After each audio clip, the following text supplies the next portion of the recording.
Assalamualaikum warahmatullahi wabarakatuh. Bertemu kembali dengan saya Indra Panca Hermawan SPD MM. Pada kesempatan ini kita akan melanjutkan untuk pembahasan materi pelajaran pendidikan kewarganegaraan.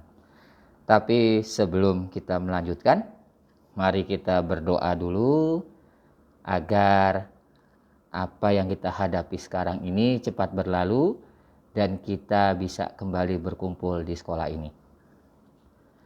Mari kita berdoa menurut kepercayaan kita masing-masing. Berdoa dimulai.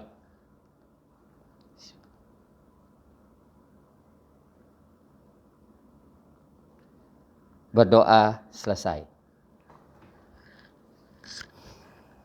Baik, anak-anakku sekalian, pada kesempatan ini mungkin cara saya mengajar agak berbeda. Yang biasanya saya menampilkan slide di PowerPoint, tapi untuk kali ini kita akan langsung menggunakan buku paket. Jadi saya minta kepada kalian untuk menyiapkan buku paketnya, pelajaran kewarganegaraan, buka halaman 17. Jadi kita akan membahas tentang upaya penanganan kasus pelanggaran hak asasi manusia.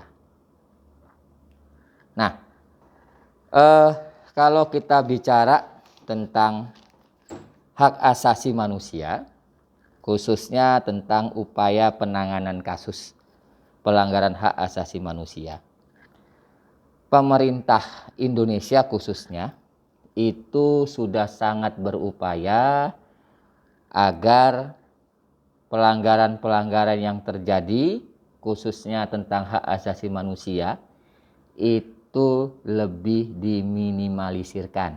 Nah, oleh sebab itu kita di sini akan berbicara tentang upaya pencegahan pelanggaran hak asasi manusia. Baik, anak-anakku sekalian, tindakan terbaik dalam penegakan hak asasi manusia adalah dengan mencegah timbulnya semua faktor penyebab dari pelanggaran hak asasi manusia. Apabila faktor penyebabnya tidak muncul, maka pelanggaran hak asasi manusia dapat diminimalisasi atau bahkan dihilangkan. Disinilah peran pemerintah di dalam memberikan edukasi, di dalam menegakkan hukum, itu harus ada stabilisasinya, harus ada stabil. Jadi pemerintah itu harus konsekuen di dalam melaksanakan penyuluhan ataupun melaksanakan tindakan-tindakan hukum terhadap pelanggaran HAM agar individu-individu yang ingin melakukan pelanggaran HAM itu berpikir dua kali. Kemudian berikut ini tindakan pencegahan yang dapat dilakukan untuk mengatasi berbagai kasus pelanggaran hak asasi manusia. Yang pertama, adanya supremasi hukum dan demokrasi harus ditegakkan.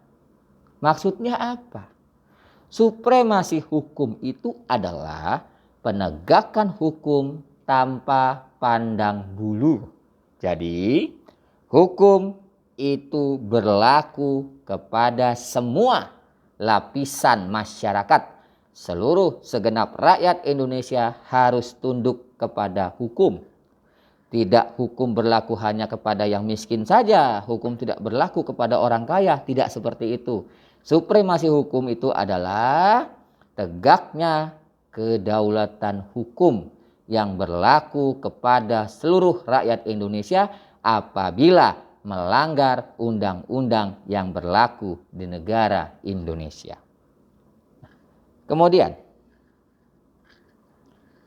para pejabat penegak hukum itu juga harus memenuhi kewajiban dengan memberikan pelayanan yang baik dan adil kepada masyarakat.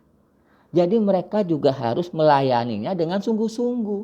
Siapapun itu, baik pejabat, rakyat jelata, sama semua di mata hukum dan sama semua harus dilayani oleh aparatur hukum negara. Nah, kemudian meningkatkan kualitas pelayanan publik untuk mencegah terjadinya berbagai bentuk pelanggaran HAM oleh pemerintah. Contoh, apabila terjadi demonstrasi. Yang demonstrasi itu adalah rakyat. Yang jaga keamanan itu adalah pihak kepolisian dan pihak TNI. Di situ apabila tidak adanya rasa yang baik ataupun melaksanakan kegiatan demonstrasi dengan positif, maka akan timbullah pelanggaran-pelanggaran HAM. Contohnya apa? Misalnya demonstrasi,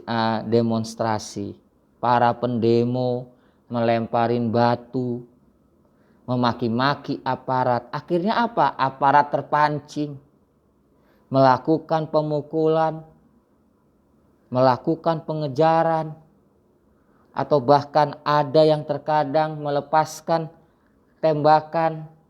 Nah, apabila itu terjadi, itu bisa dikatakan pelanggaran HAM. Nah, oleh sebab itu, pelanggaran HAM itu bisa kita cegah kalau kita sebagai individu juga bisa menahan diri. Karena para pendemo berbuat anarkis.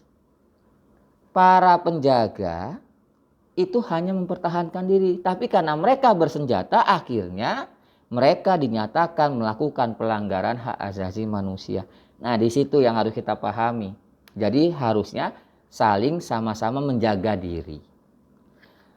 Selanjutnya, meningkatkan kualitas pelayanan publik untuk mencegah terjadinya berbagai bentuk pelanggaran HAM ataupun supaya bisa menegakkan HAM yang dilakukan oleh pemerintah. Jadi di sini pemerintah itu harus mengawasi setiap lembaga-lembaga politik agar tidak adanya pelanggaran hak asasi manusia. Selanjutnya, meningkatkan penyebarluasan prinsip-prinsip HAM kepada masyarakat melalui lembaga pendidikan formal maupun non-formal. Nah, maksudnya ini adalah pemerintah melakukan sosialisasi pemahaman tentang hak asasi manusia agar para pelajar, para mahasiswa itu memahami apa itu hak asasi manusia, agar ketika nanti ada isu-isu yang bisa memancing keributan, memancing demonstrasi, mahasiswa dan juga pelajar paham mana yang harus diikuti dan mana yang tidak harus diikuti. Selanjutnya, meningkatkan profesionalisme lembaga keamanan dan pertahanan negara. Di sini dibutuhkanlah jiwa-jiwa atau sikap-sikap profesionalisme, bekerja sesuai dengan bidangnya masing-masing. Tidak ada pungutan-pungutan liar, tidak ada pemaksaan-pemaksaan kehendak. Jadi para aparatur negara melaksanakan pelayanan publik itu sesuai dengan SOP-nya atau job description-nya yang sudah ditetapkan oleh undang-undang. Jadi tidak ada yang namanya penyelewengan di situ. Tidak ada pungli-pungli, pungutan liar, bayar dulu baru dilakukan, tidak ada. Karena aparatur negara itu dibayar oleh negara yang tugasnya untuk melayani kepentingan publik atau kepentingan masyarakat. Selanjutnya, meningkatkan kerjasama yang harmonis antar kelompok atau golongan dalam masyarakat agar mampu saling memahami dan menghormati keyakinan dan pendapat masing-masing. Baik, anak-anakku sekalian, kerjasama antar semua golongan, kerjasama antar masyarakat dengan aparatur negara itu sangat penting sekali. Supaya apa? Supaya terjadi harmonisasi antara pegawai negeri sipil, aparat negara dengan rakyat Indonesia. Karena penegakan hak asasi manusia itu bukan hanya tanggung jawab daripada aparatur negara, tapi juga menjadi tanggung jawab kita sebagai masyarakat. Kita harus sadar dengan hak dan kewajiban kita agar kita tidak melanggar hak asasi manusia orang lain. Contoh dalam kehidupan sehari-hari. Kita berkehidupan secara bertetangga. Di rumah kita baru beli speaker aktif yang suaranya menggelegar. Terus kita setel kenceng-kenceng. Kira-kira itu mengganggu tidak lingkungan sekitar? Kemudian ada orang negor, Mas atau Mbak, tolong setel musiknya jangan kenceng-kenceng. Kita marah. Apa hak kamu? Ini kan rumah-rumah saya, speaker-speaker saya. Saya nyalainnya di rumah saya. Kenapa kamu terganggu? Itu hak saya. Itu tidak bisa seperti itu. Memang itu hak kita. Tetapi orang lain juga punya hak. Hak apa? Hak untuk tidak merasa terganggu. Nah, disitulah nak. Jadi hak seseorang manusia itu juga dibatasi oleh hak manusia lainnya. Nah, jadi oleh sebab itu kita harus bisa saling menghormati dan saling menghargai sesama manusia agar tidak melanggar daripada hak-hak orang lain. Nah, dari materi yang kita bahas ini sebetulnya kembali lagi kepada diri kita. Jangan sampai kita punya niatan untuk melanggar hak-hak orang lain. Karena apabila kita melanggar hak orang lain, maka kita sudah melanggar aturan norma hukum dan itu bisa berakibat kita dipidana. Kalau sudah dipidana, ya kita berakhir di penjara. Baik anak-anakku sekalian, mungkin cukup sampai di sini dulu penjelasan saya. Nanti insya Allah kita akan lanjutkan kembali. Nanti jangan lupa diisi absensinya di Vclass. Dan juga jangan lupa untuk nanti mengerjakan tugas yang akan saya berikan. Tetap semangat belajar di rumah. Walaupun di rumah jangan males-malesan karena belajar ini adalah untuk masa depan kalian. Terima kasih banyak, tetap semangat, jangan pernah menyerah karena kita adalah pemenang bukan pecundang. Terima kasih banyak. Assalamualaikum warahmatullahi wabarakatuh.